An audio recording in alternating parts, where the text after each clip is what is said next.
जो ओरल चीज़ है वो तो सामने नहीं आ सकती ना।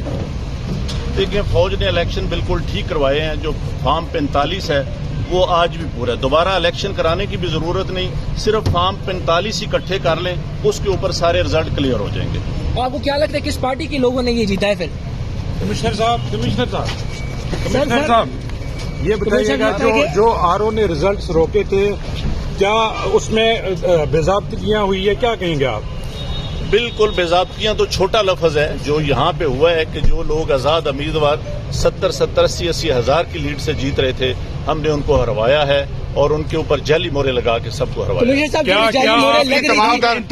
आपने किसी से कहा कि सब कुछ हो रहा है, गलत हो रहा है, इसको रोका जाए? देखिए, मैं ये सारी इस गलतकारी की जिम्मेदारी अपने ऊपर ले रहा हूँ और साथ आपको बता रहा हूँ कि जो चीफ इलेक्शन कमिश्नर है, जो चीफ जस्टिस है, वो भी इस काम में पूरे शरीक। किसके कहने पे सब कुछ होता रहा? ये इतना सब कुछ हुआ, आखिर किसके कहने पे? आपके ऊपर कोई दबाव था? किसने ऐसा किया? मेरे ऊपर कोई दबाव नहीं है। मेरे बाप दादा भी अंग्रेजों के खिलाफ और सिखों के खिलाफ जंगें करते रहे हैं, लड़ते रहे हैं ये मुल्क बनाने के लिए। अब मैं इस मुल्क को तोड़ने का हिस्सा नहीं बन सकता। कमिश्नर साहब, आपने रावलपिंडी की बहुत बड़ी खिदमत की है, आपने बड़े बड़े मेगा प्रोजेक्ट में 24 घंटे काम किया है। ये बताइएगा कि आपको कमिश्नर चीफ इलेक्शन कमीशन दबाव में ला रहा था कि ये करें सारे काम, लोग जीतों को आपने हराया, आपको नींद कैसे आती रही, किस तरह आपका ज़मीर जाग गया? देखिए, मैंने रावलपिंडी के लिए 14-14, 16-16 घंटे काम किया है। मैंने यहाँ रिंग रोड बनाया है, दोचा डैम बनाया है, होली फैमिली हॉस्पिटल बनाया है, जिमखाना बनाया है, मैंने लारी अड्डे बनाए हैं, मजदूरों के लिए सेंटर बनाए हैं, मंशियात के अड्डे सेंटर बनाए हैं। सब कुछ मैं अपने मुल्क की बेहतरी के लिए करता रहूं, लेकिन आखिर पे मैंने जो इस मुल्क के पेट में छुरा घोंपा है, मुझे वो सोने नहीं देता। कमिश्नर साहब, जो मैंने जुल्म किया है, मुझे उसकी सजा मिलनी चाहिए और बाकी भी इस जुल्म में जो लोग शामिल हैं उनको भी सजा। उनके नाम बताएंगे जो लोग आपके साथ पुलिस भी शामिल है, सीनियर अफसरान जो भी थे।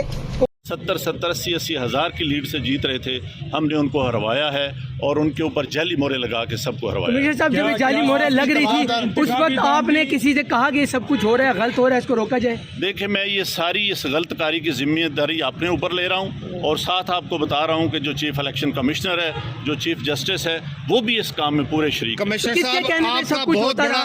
ये इतना सब कुछ हुआ, आखिर किसके कहने पे होता रहा? आप क्यों प्रेशर में थे? किसने ऐसा किया? मेरे ऊपर कोई दबाव नहीं है। मेरे बाप दादा भी अंग्रेजों के खिलाफ और सिखों के खिलाफ जंगें करते रहे हैं, लड़ते रहे हैं ये मुल्क बनाने के लिए।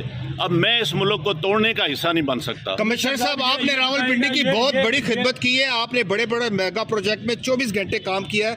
ये बताइएगा कि आपको कमिश्नर चीफ इलेक्शन कमीशन दबाव में ला रहा था कि ये करें सारे काम, लोग जीतों को आपने हराया, आपको नींद कैसे आती रही, किस तरह आपका ज़मीर जाग गया? देखिए, मैंने रावलपिंडी के लिए 14-14, 16-16 घंटे काम किया है। मैंने यहाँ रिंग रोड बनाया है, दोचा डैम बनाया है, होली फैमिली हॉस्पिटल बनाया है, जिमखाना बनाया है, मैंने लारी अड्डे बनाए हैं, मजदूरों के लिए सेंटर बनाए हैं, मंशियात के अड्डे सेंटर बनाए हैं। सब कुछ मैं अपने मुल्क की बेहतरी के लिए करता रहूं, लेकिन आखिर पे मैंने जो इस मुल्क के पेट में छुरा घोंपा है, मुझे वो सोने नहीं देता।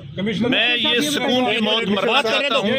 मैं जो मैंने जुल्म किया है, मुझे उसकी सजा मिलनी चाहिए और बाकी भी इस जुल्म में जो लोग शामिल हैं। पुलिस भी शामिल है? उनके नाम बताएंगे जो लोग आपके साथ यहाँ पर थे, सीनियर अफसरान जो भी जाग गया। देखिए, मैंने रावलपिंडी के लिए 14-14, 16-16 घंटे काम किया है। मैंने यहाँ रिंग रोड बनाया है, दोचा डैम बनाया है, होली फैमिली हॉस्पिटल बनाया है, जिमखाना बनाया है, मैंने लारी अड्डे बनाए हैं, मजदूरों के लिए सेंटर बनाए हैं, मंशियात के अड्डे सेंटर बनाए हैं। सब कुछ मैं अपने मुल्क की बेहतरी के लिए करता रहूं, लेकिन आखिर पे मैंने जो इस मुल्क के पेट में छुरा घोंपा है, मुझे वो सोने नहीं देता। मैं ये सुकून की मौत मरना चाहता हूँ।